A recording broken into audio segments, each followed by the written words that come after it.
Everyone has a story, and I want to prove it with your help. Tell me how you've succeeded or failed. Perhaps how a lesson you've learned along the way could help others. Tell me how technology has played a role.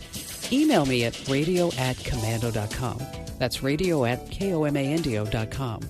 I'm looking to tell the stories of our lives in future episodes of these Commando On Demand podcasts, and also on my national radio show.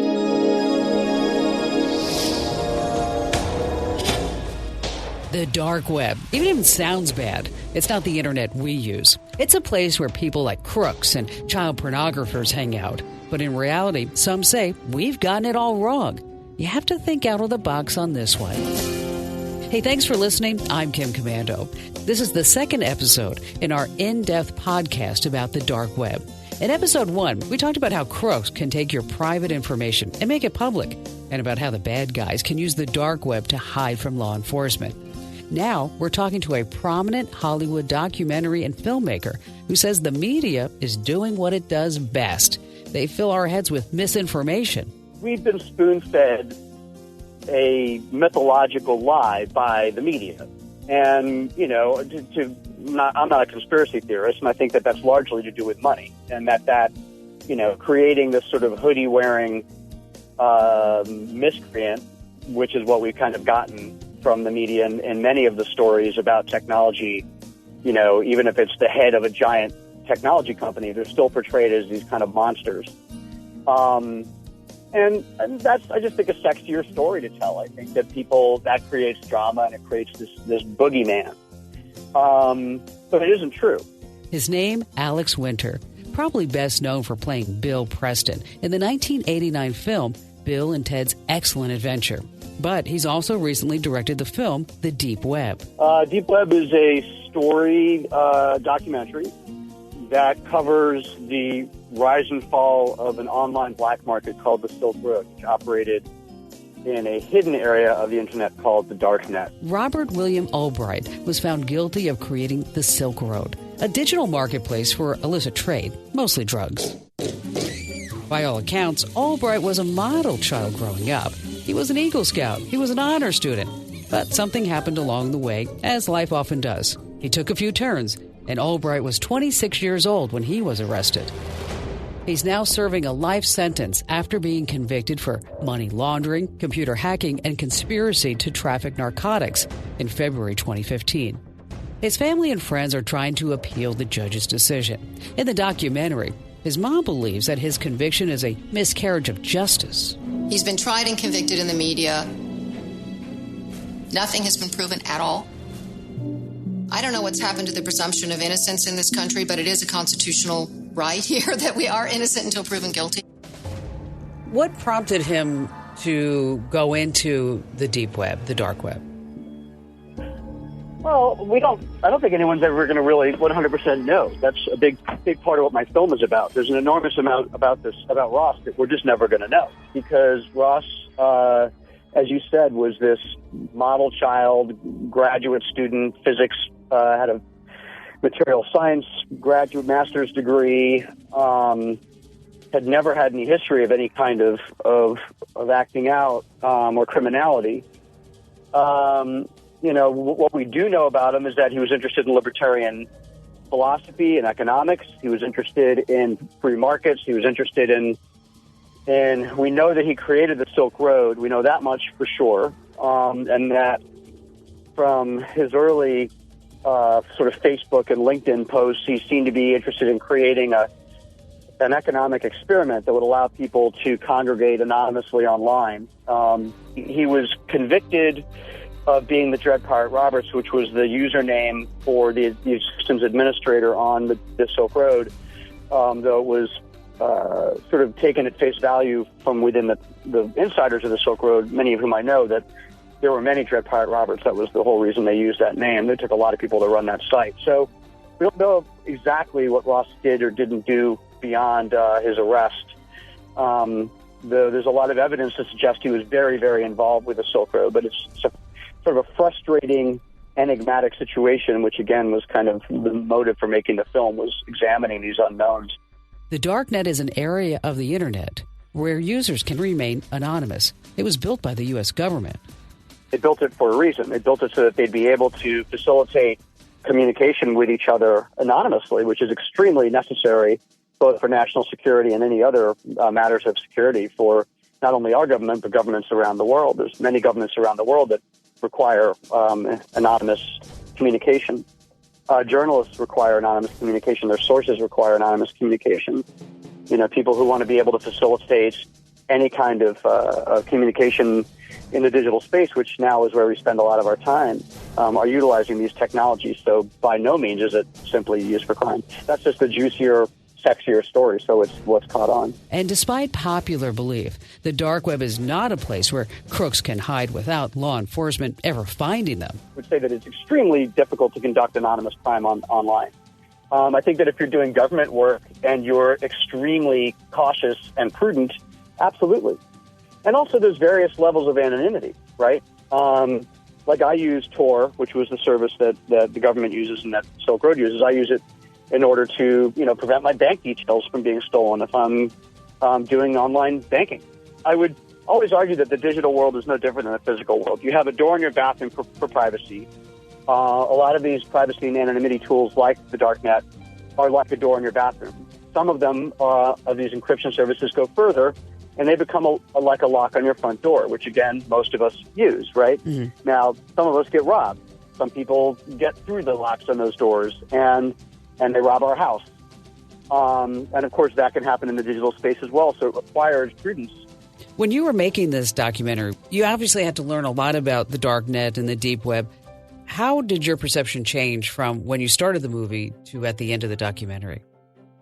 A lot. I mean, there was a lot that I knew because I've been involved in this world for a very long time. And obviously there was a lot I didn't know. I had not been inside the Silk Road. I had been on the Silk Road. I had spent a lot of time reading the forums, which were very, very compelling. But I wasn't inside. I wasn't talking yet, before I started the film, to the chief architects of the Silk Road, to the people who built the Silk Road, to the primary vendors of the Silk Road. And I had, thankfully, and somewhat unexpectedly, I ended up with unprecedented access to those people. Wow. And they surprised me. And this is not a judgment one way or the other. This is really was just a fact, is that I really expected to find more people in terms of vendors and buyers and architects who were really there for drugs, right? It was a marketplace. Whatever its motivation for being created, it really was primarily moving marijuana and some other drugs, certainly harder drugs, but statistically, by far, most of what it was selling was marijuana.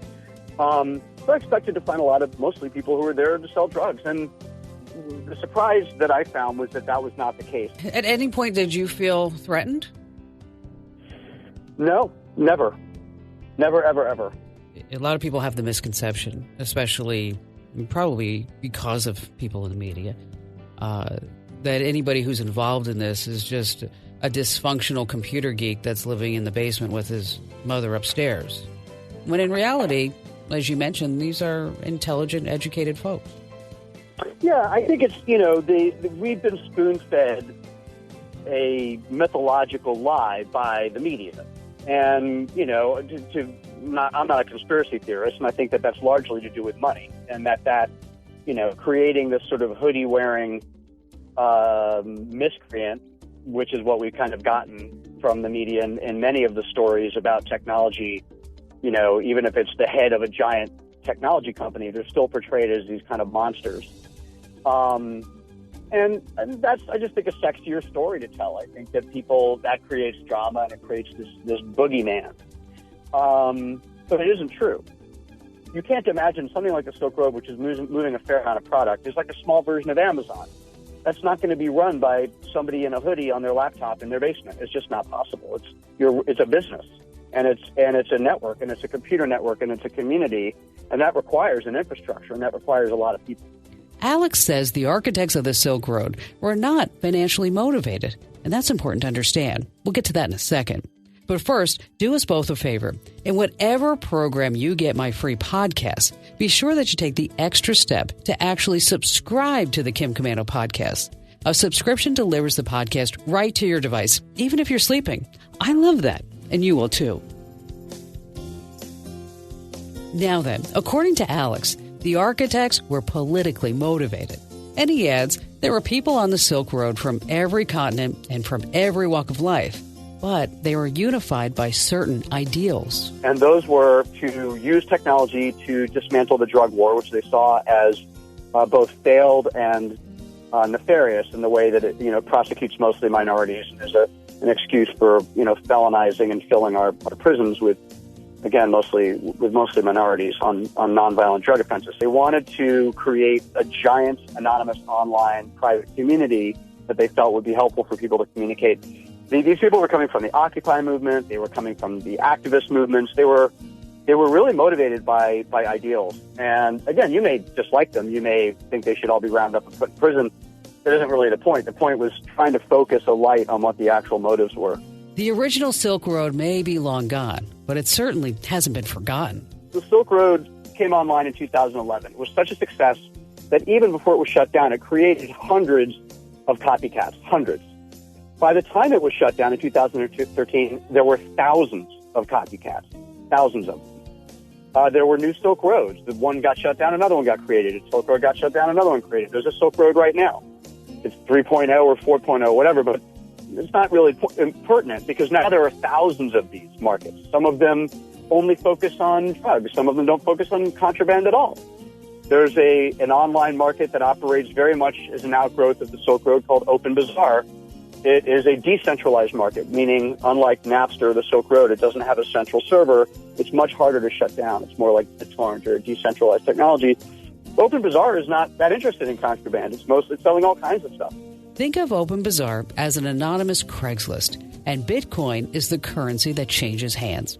As Winter points out, it's exactly what the architects of the Silk Road had in mind. Not everybody wants to go on the internet and feed all their information into a service. They would rather be protected by certain encryption firewalls that keep them anonymous because that's their business, to be private, and that's their right to be private. So if they're not engaged in illegal activity, it's very difficult to argue against that right. So we're going to see more and more and more of these marketplaces appearing that are private or anonymous, that are using darknet technologies. So you've done a documentary about Napster. You've done one about the deep web. What's next?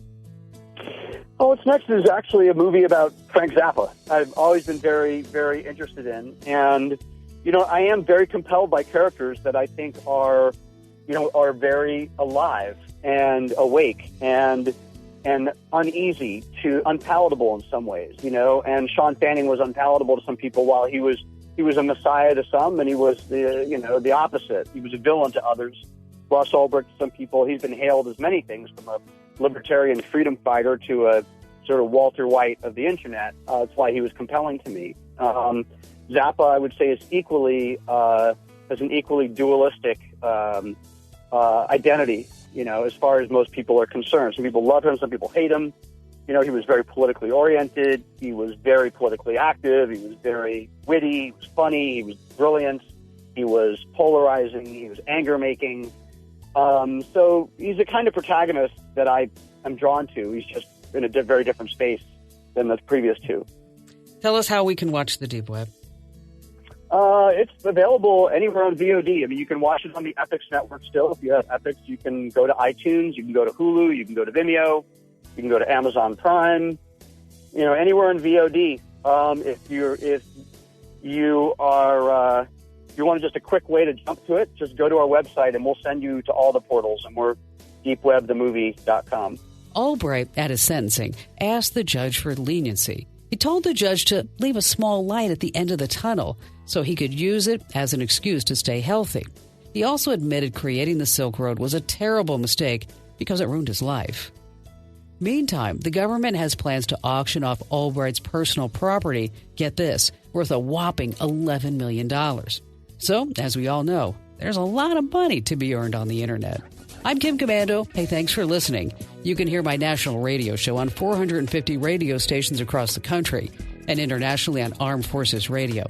To find the station nearest you, head over to my website. The address is simple. It's KOMANDO.com. This Commando On Demand podcast is brought to you in part by Uber. Change your life by being your own boss. Uber is looking for partner drivers to keep up with their growing demand. Work when you want and enjoy the flexibility you need. Visit drivewithuber.com today. That's drivewithuber.com. So, you've got an idea for a business. The store of your dreams. There's just one thing to figure out. Everything. That's why Shopify's all-in-one commerce platform makes it easy to sell online, in person, and everywhere else. Sell on social media, source products with an app to get that first sale feeling. It's the only solution that gives you everything you need to sell everywhere you want. So when you're ready to bring your idea to life, power it up with Shopify. Sign up for a $1 per month trial period at shopify.com/listen. Hey y'all, Darius Rucker here. You know, a lot of people ask me, what inspires your music? And one of the big things is a strong sense of place. That's why I love my home state of South Carolina and want to share the awesome things it has to offer. From the beautiful mountains down to the sunny coast, it's got it all. Not to mention two of my personal favorites, great golf and amazing food. Come see why I love this place. Visit discoversouthcarolina.com.